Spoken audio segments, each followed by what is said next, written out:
Josh George here doing another edition of 2022 college football preview in the Mountain West, starting with the Mountain Division, going bottom to top here, starting with the New Mexico Lobos, a team that only returns one starter on offense, and they only have 7 wins over the last 3 years, and Zarek Suggs Jr. is that returning starter on offense, and he is a senior wide receiver. Just not a lot of returning production for a team that only won 3 games last year, and 2 of them were in their first 2 games against Houston Baptist and New Mexico State. They were 130th in scoring offense and 130th in total offense, and -7 in the turnover margin last season.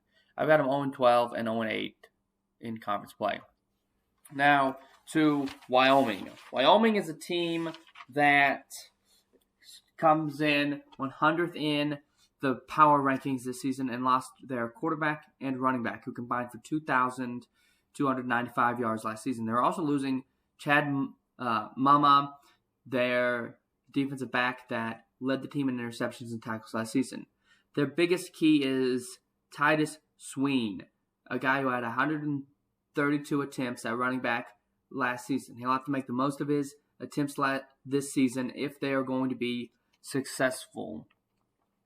And for a team that was 20th in rushing last year, a lot of weight on his shoulders, I feel like. I've got him 3-9 and 2-6 this season. Now, Colorado State, the Rams, they come in this year after losing 6 straight last year. And they're just, they've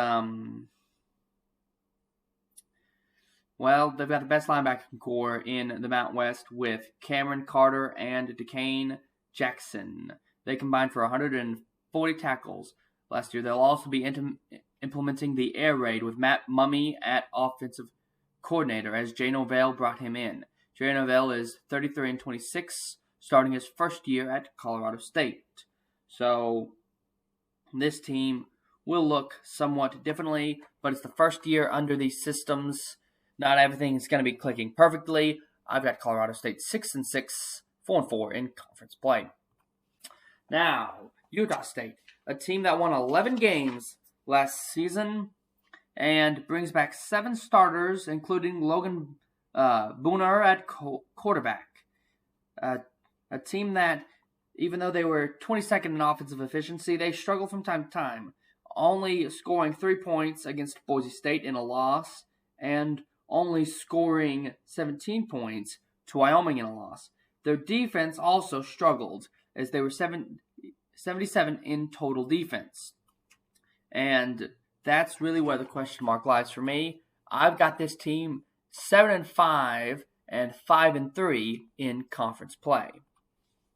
Air Force, the team that was number 1 in rushing efficiency last season, and a team that returns 8 starters on this offense, including Daniels at quarterback. And they also return Isaac Corin at senior left guard, who is kind of the vocal leader of this offensive line, helping them to get the extra push. They also return 8 starters on defense, a team that ranked 16th in scoring defense, only allowing 19.8 points per game. So they could be a dark horse for this conference championship. And they're a team that ended up doing somewhat well. Last year, they ended up beating Louisville in the bowl game 31-28. So, high expectations. I've got them 8-4 and 6-2 in conference play. Now, Boise State.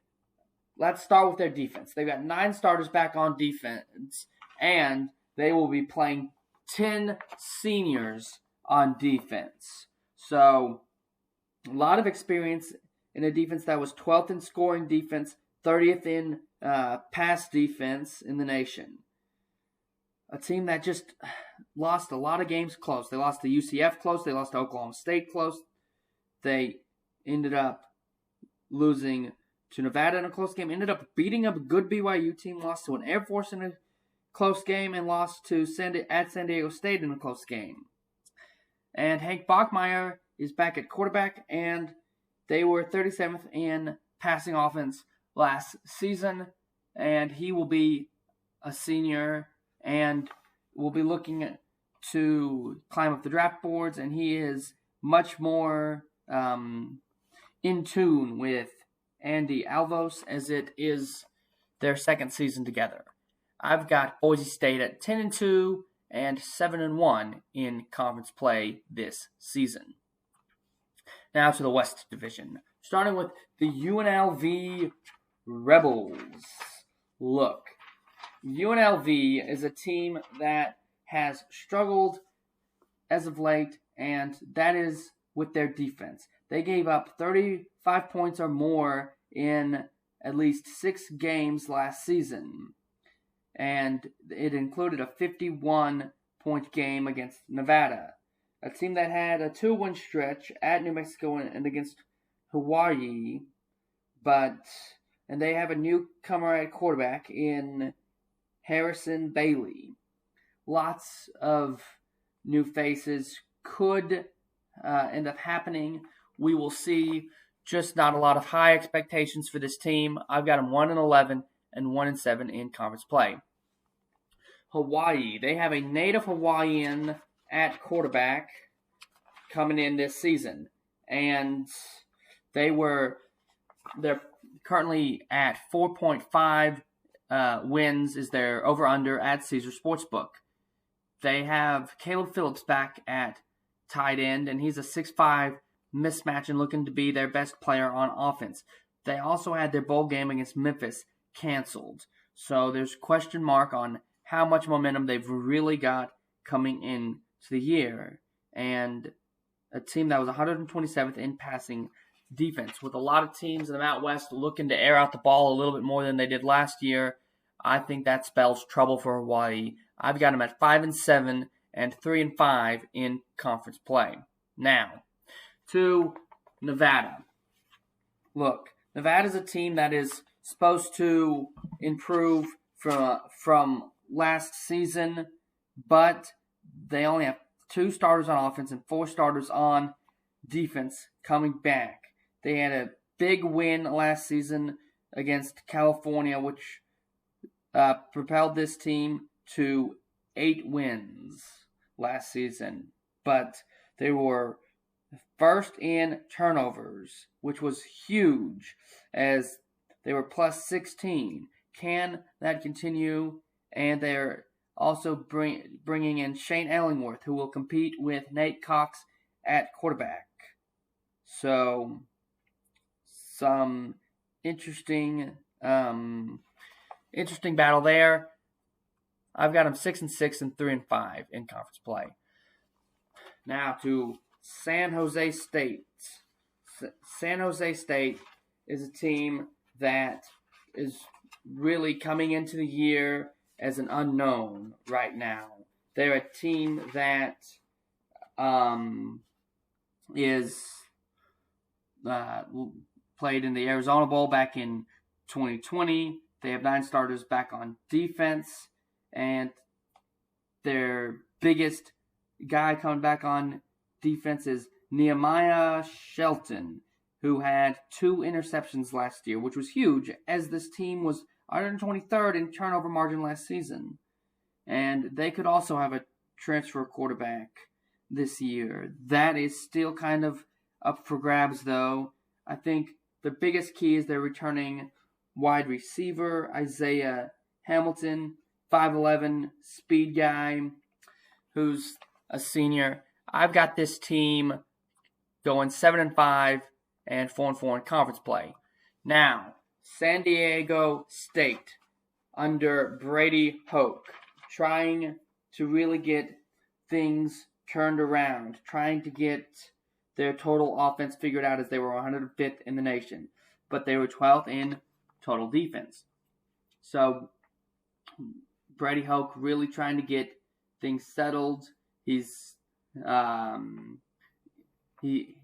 thinks he's got things clicking there at offensive line.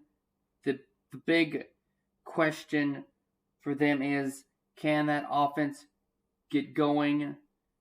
Can Bell at running back, can he make the most of his carries?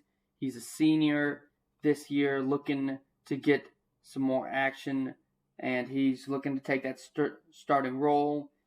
Their toughest game was that 20-30 loss they had last year against Fresno State, and they actually made it to the Mountain West Conference Championship game where they lost against Utah State.